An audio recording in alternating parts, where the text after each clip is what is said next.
السلام علیکم ورحمۃ اللہ۔ سامعین، آزادی کے حوالے سے نامور عالم دین، مجلس دعوت الحق کے چیئرمین اور مفسر قرآن حضرت مولانا عبدالستار دامت برکاتہم کا ایک اہم بیان پیش خدمت ہے۔ السلام علیکم ورحمۃ اللہ۔ معزز حضرات گرامی قدر، بزرگوں اور دوستوں، آج جب کہ ملک عزیز کے طول و عرض میں آزادی کا 75واں سال امرت مہوتسو کے نام سے منایا جا رہا ہے، ہمیں یہ یاد رکھنا چاہیے کہ اس آزادی کو حاصل کرنے میں ملک کے رہنے والے تمام باسیوں کا یوگدان اور قربانیاں شامل تھیں۔ ہر مذہب، ہر دھرم، ہر مسلک، ہر مشرب کے لوگ مل کر اس ملک کے عزیز کو انگریزوں سے آزاد کرانے میں شریک تھے اور انہوں نے بڑھ چڑھ کر قربانیاں دی تھیں۔ بلکہ اگر سچی بات پوچھی جائے اور کہی جائے تو مجاہدین آزادی میں 65% حصہ مسلمانوں کا تھا۔ یہ میرا اپنا تاثر نہیں ہے، بلکہ جو اس فن کے ماہرین ہیں اور غیر مسلم ہیں انہوں نے اس بات کو بیان کیا ہے۔ چنانچہ ممتاز صحافی و ادیب جہانی خشونت سنگھ وہ لکھتے ہیں کہ ہندوستان کی آزادی کی کہانی اور تاریخ مسلمانوں کے خون سے لکھی گئی ہے۔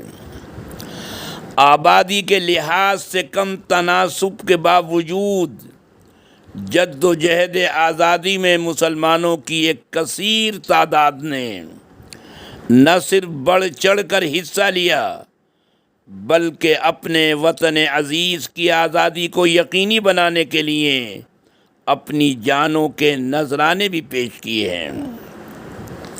میرے بزرگوں اور دوستوں، انڈیا گیٹ پر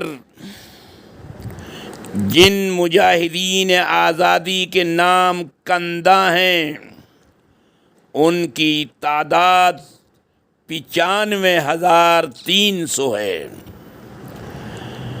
ان 95,300 میں 61,945 نام صرف مسلمانوں کے ہیں۔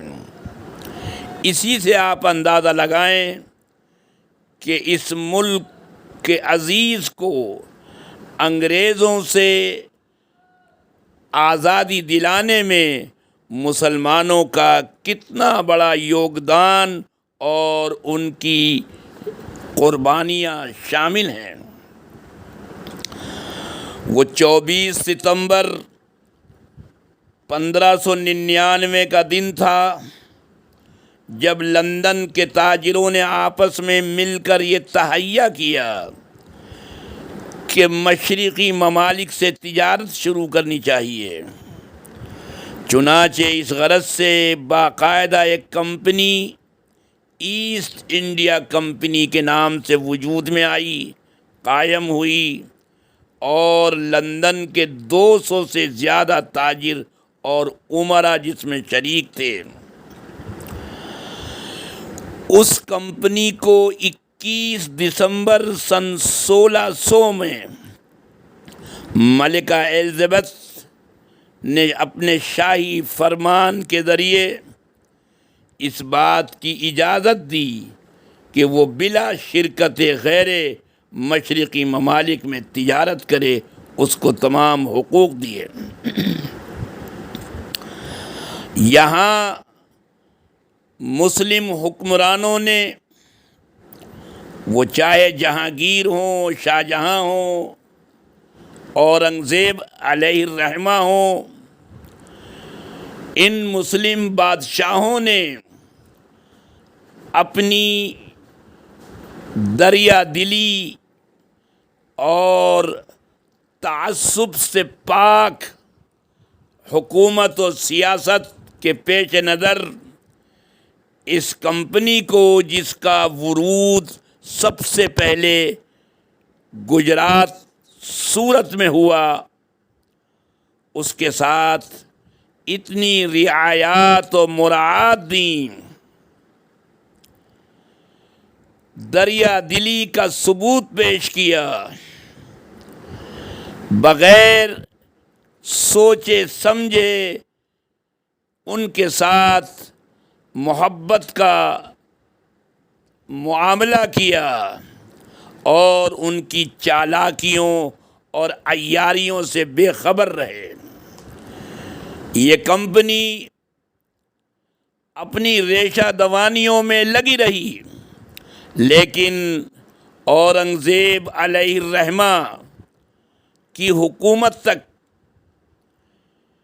چونکہ ان کا ہولڈ تھا اور پکڑ تھی حکومت پر، وہ کوئی باقاعدہ سازش نہیں کر سکی۔ لیکن اورنگزیب عالمگیر علیہ الرحمہ کی وفات 1707 کے بعد، جب مغلیہ حکومت دہلی میں کمزور پڑی،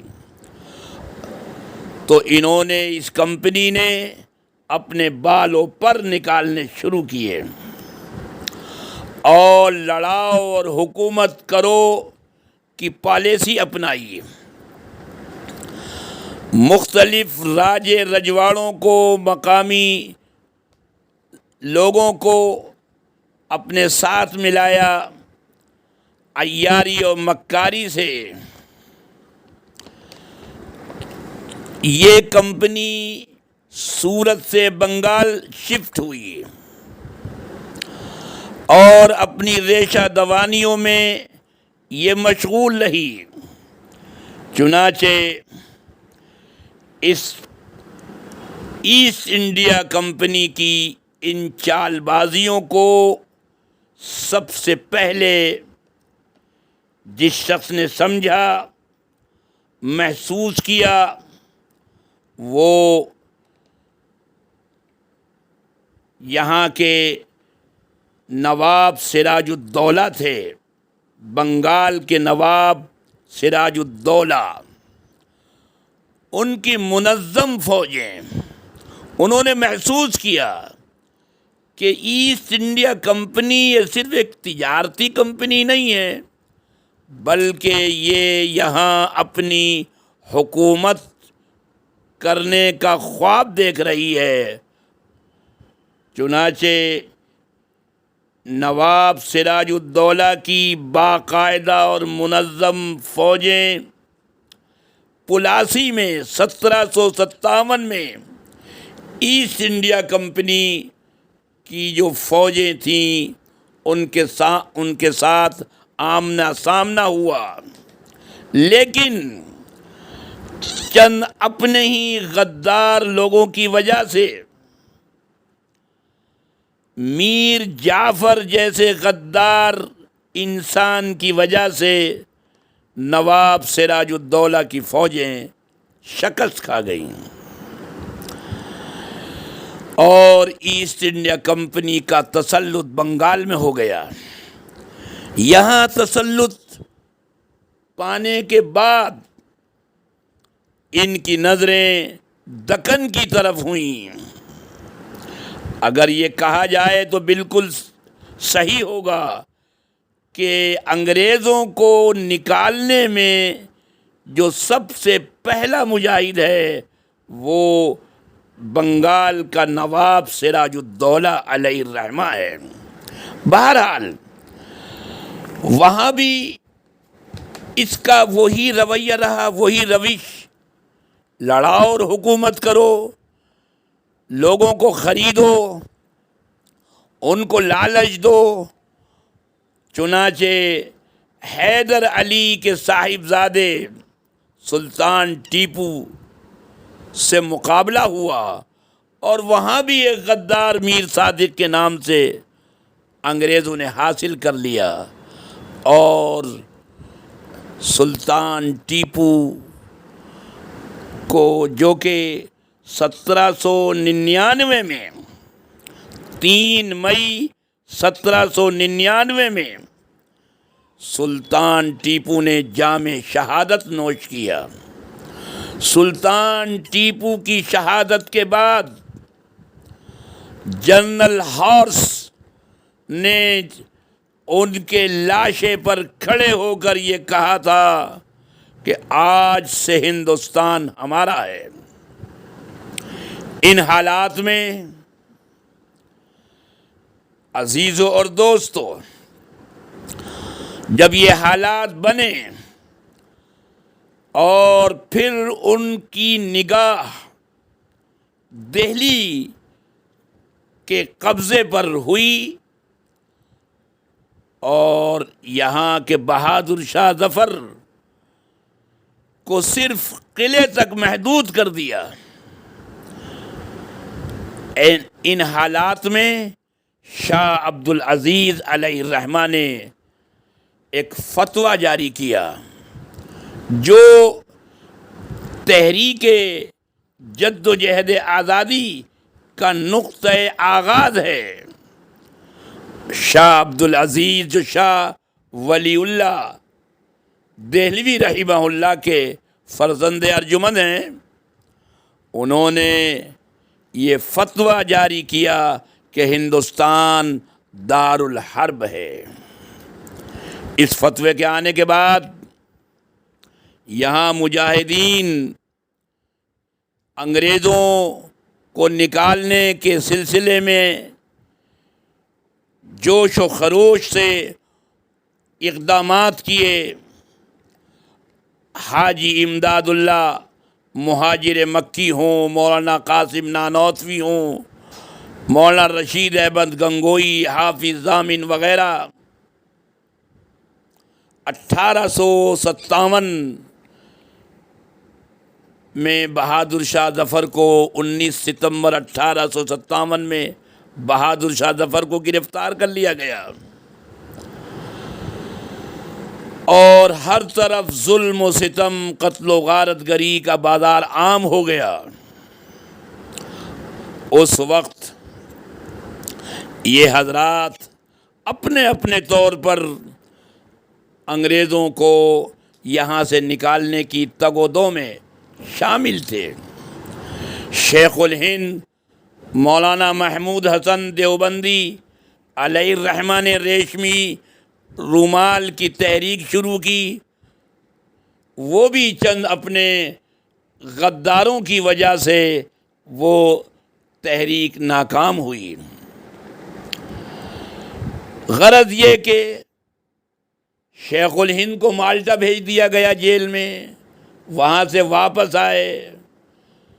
جمعیت علماء کا قیام نومبر 1919 میں ہوا۔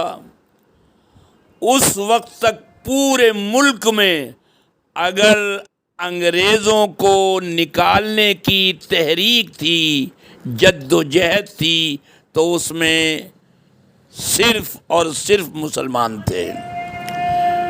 چاہے وہ تحریک خلافت ہو، جد و جہد آزادی کا کوئی بھی رنگ ہو، اس میں صرف اور صرف مسلمان ہیں۔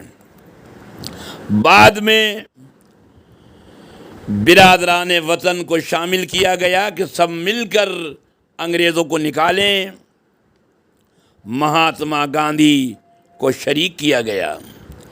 مہاتما کا خطاب بھی اپنوں نے دیا۔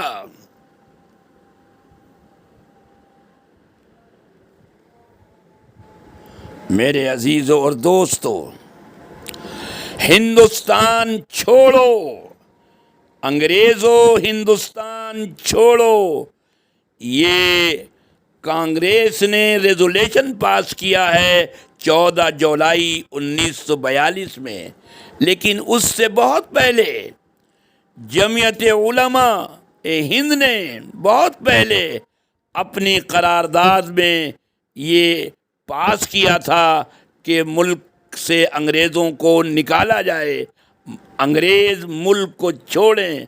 اس وقت میں جب کہ کوئی بھی غیر مسلم اس آواز کو نکالنے میں ڈرتا تھا، خوف زدہ تھا، اس وقت جمعیت علماء ہند نے یہ آواز لگائی تھی کہ انگریزوں ملک چھوڑو۔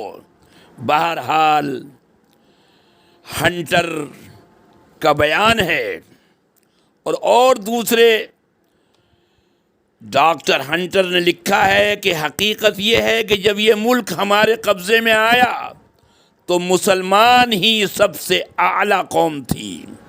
وہ نہ صرف دل کی مضبوط اور بازوؤں سے توانا تھی، بلکہ سیاسیات اور حکمت عملی کے علم میں بھی مسلمان سب سے افضل تھے۔